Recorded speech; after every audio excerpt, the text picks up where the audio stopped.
Welcome to the story. Don't forget to like, subscribe, and support me. Calran's footsteps echoed in the barren wasteland, each step stirring dust from the cracked, lifeless ground beneath his feet. His black armor, once polished and feared across the realms, now hung heavy on his shoulders, dulled by years of battle and blood. The sigil of the Dark Lord still emblazoned on his chest plate, a symbol he could no longer bear to look at, much less live by. His sword, once an instrument of cruelty, now lay unused at his side, dragging through the dirt as though it, too, shared his shame. Calran had been the right hand of the Dark Lord, an enforcer of evil so notorious that his name alone struck fear into villages miles away. He had followed orders without question, unleashed terror, and left countless families in ruin. But something had changed within him, a seed of doubt planted long ago, growing with every life he took, every innocent he struck down. Now, as he wandered through the desolation that mirrored his soul, regret gnawed at him, hollowing him out from the inside. It was in one such broken village that Calran first encountered her. The sun had just begun to set, casting the dying village in the red hues of dusk. The buildings were little more than skeletal remains, their roofs caved in, walls scorched by fire. Bodies littered the streets, his handiwork from a raid many months before. He had no reason to stop, no reason to stay and relive the horrors he had committed, but something, perhaps the glimmer of movement in the ruins, made him pause. A young girl, no older than 16, knelt beside the rubble of a fallen house. Her clothes were simple, patched in places, yet there was an undeniable grace in the way she moved, carefully lifting stones and debris to reveal a wounded man trapped beneath. Calran watched from the shadows as she worked, her hands gentle, her voice soft as she whispered reassurances to the man whose life hung in the balance. The man was too weak to respond, his body broken, but the girl continued her efforts, her brow furrowed in concentration, a stark contrast to the devastation around her. Calran's heart clenched, a sensation he had not felt in years. He should have walked away, should have continued his journey of solitude, but instead, he found himself drawn closer. As the last of the stones were cleared, the man took a shallow breath, his eyes fluttering open. The girl smiled softly, brushing his hair from his forehead. "You're safe now," she whispered, though there was no certainty in her voice. The village was anything but safe. But it wasn't the words that struck Calran, it was the kindness in them, the compassion in a place where cruelty had thrived. Without thinking, Calran stepped forward. His armor creaked with the movement, breaking the silence, and the girl's head snapped up. Her eyes widened at the sight of him, her lips parting in a silent gasp. She knew who he was, everyone in these lands did. The Dark Knight, the enforcer of death. Fear flashed across her face, but it quickly faded, replaced by something else, determination. "You," she said, her voice trembling only slightly. "You were part of this." Calran said nothing. He had no defense, no excuse. He had been part of the destruction, the death. His hands had done the work of the Dark Lord, and no words could undo that. The girl's gaze held his, unflinching. "You should leave," she said after a moment, her tone steady. "There's nothing for you here." Calran should have turned, should have disappeared into the wasteland as he had done countless times before, but something rooted him to the spot. He looked at the wounded man, then back at the girl. "Why do you help them?" His voice was hoarse, as if unused for too long. The girl blinked at the question. "Why wouldn't I? They're strangers. You owe them nothing." She frowned, her brow furrowing in confusion. "Do I need to owe them anything to help?" Calran had no answer. The simplicity of her statement was a truth he hadn't considered in years. In the world he knew, Power was currency, cruelty was strength, and loyalty was bought with fear. The idea of selflessness was foreign to him, a concept long buried beneath layers of darkness and despair. "What is your name?" he asked. "Leora," she said, standing tall despite the weight of the destruction around them. Calran nodded, the name lingering in his mind like a spark of light in the suffocating darkness. He turned without another word, disappearing into the night, though his thoughts remained with her, lingering on her courage, her kindness. Days passed, and yet the memory of Leora's selflessness continued to plague Calran. He had seen countless acts of violence, countless acts of betrayal in the name of survival, but never had he witnessed such an act of pure goodness. It gnawed at him, challenging the foundations upon which he had built his life. What had he fought for all these years? What had he sacrificed, only to be left wandering aimlessly with nothing but guilt as his companion?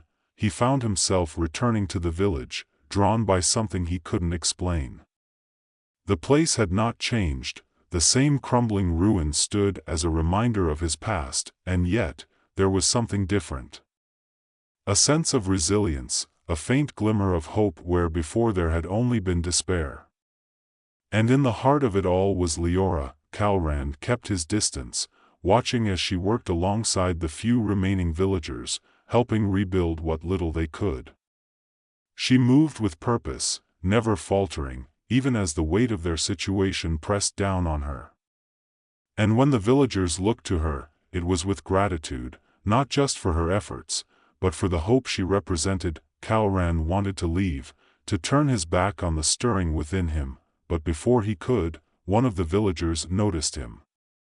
A shout went up, and soon the others had gathered, their faces twisted in anger and fear. They recognized him, of course, how could they not? The man who had raised their village, who had brought death to their doorstep. "Get out," one of the men yelled, brandishing a makeshift weapon. "You've done enough." Calran stood still, prepared to accept their wrath, perhaps even welcoming it. He deserved no less for what he had done.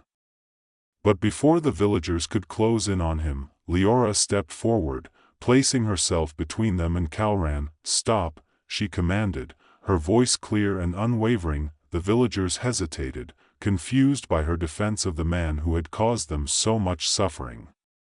"He's one of them," someone shouted. "He's with the Dark Lord." "He was," Leora corrected, her eyes locking with Calran's. "But not anymore." Calran's heart thudded in his chest. He hadn't expected her to speak for him, to stand in his defense. He hadn't earned that, hadn't done anything to deserve her trust or forgiveness. "You don't know what he's done," one of the villagers argued, his voice thick with grief. "You weren't here when they came." "I know enough," Leora replied. "But I also know he's not the same man who did those things." Calran wanted to protest, to tell her she was wrong, that he hadn't changed, that the darkness within him still held sway. But the way she looked at him, like he was something more than the monster he had become, made the words die in his throat. The villagers murmured among themselves, uncertain, but Leora's presence seemed to calm them. Slowly, they dispersed, though their eyes lingered on Calran with distrust. Leora turned to him, her gaze steady. "Why did you come back?" Calran didn't know how to answer. He couldn't explain the pull he felt toward her, the way her kindness had stirred something deep within him, something he thought he had lost long ago. "I don't know," he admitted, his voice barely above a whisper. Leora studied him for a moment, then nodded, as if his answer was enough. "You can stay," she said. "But you'll need to earn their trust." Calran blinked, surprised by the offer. He hadn't expected forgiveness, much less a chance at redemption. But here it was, offered freely, without condition, and for the first time in as long as he could remember, Calran felt hope. Weeks passed, and Calran remained in the village. At first, the villagers were wary of him, their eyes always watching, waiting for him to betray them. But slowly, as he worked alongside them, helping rebuild what had been destroyed, their suspicion began to fade. He wasn't just fixing houses or clearing rubble, he was rebuilding himself. Each act of kindness, each moment of selflessness, chipped away at the darkness that had consumed him for so long. And through it all, Leora remained by his side, guiding him, showing him that redemption wasn't found in grand gestures, but in the small, everyday acts of goodness. Calran found himself opening up to her, sharing pieces of his past that he had long buried. He told her of the Dark Lord, of the promises of power and glory that had lured him into service, and the emptiness that followed. He spoke of the lives he had taken, the destruction he had wrought, and the weight of the guilt that had nearly broken him. Leora listened without judgment, her eyes full of compassion. "Everyone makes mistakes," she said one evening, as they sat by the fire, the village quiet around them. "But not everyone has the courage to make things right." Calran stared into the flames, her words sinking deep. "I don't know if I can ever make it right," he said, his voice thick with emotion. "You're already trying," she replied softly. "That's more than most would do." Calran didn't respond, but her words stayed with him long after the fire had burned down to embers. It wasn't long before the Dark Lord's forces came for him. They arrived at dawn, their black banners fluttering in the wind, their armor gleaming in the early light. At their head was a man Calran knew well, Merrick, once his closest comrade, now the Dark Lord's most trusted lieutenant. Calran stood at the edge of the village as they approached, his sword strapped to his side for the first time in weeks. The villagers had gathered behind him, fear in their eyes, but they stayed close, their trust in him stronger than their fear. "Calran," Merrick called, his voice cold and commanding.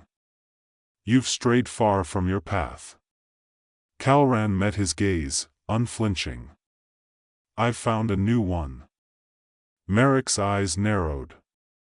"The Dark Lord will not tolerate betrayal. You know what must happen." Calran's grip tightened on his sword. He had known this day would come, had known that the Dark Lord would not let him walk away so easily. But he hadn't expected to feel so calm in the face of it. "I'm not going back," Calran said, his voice steady. "Not to him. Not to that life." Merrick's lips twisted into a sneer. "You think you can fight us? You think these peasants can protect you?" Calran's heart thudded in his chest, but he stood firm. "I'm not asking them to fight for me," he said. "I'm fighting for them." Merrick's eyes flashed with anger, and he drew his sword, the blade gleaming in the sunlight. "Then you will die with them." The battle that followed was swift and brutal. Calran fought with a ferocity he hadn't felt in years, his movements precise and deadly.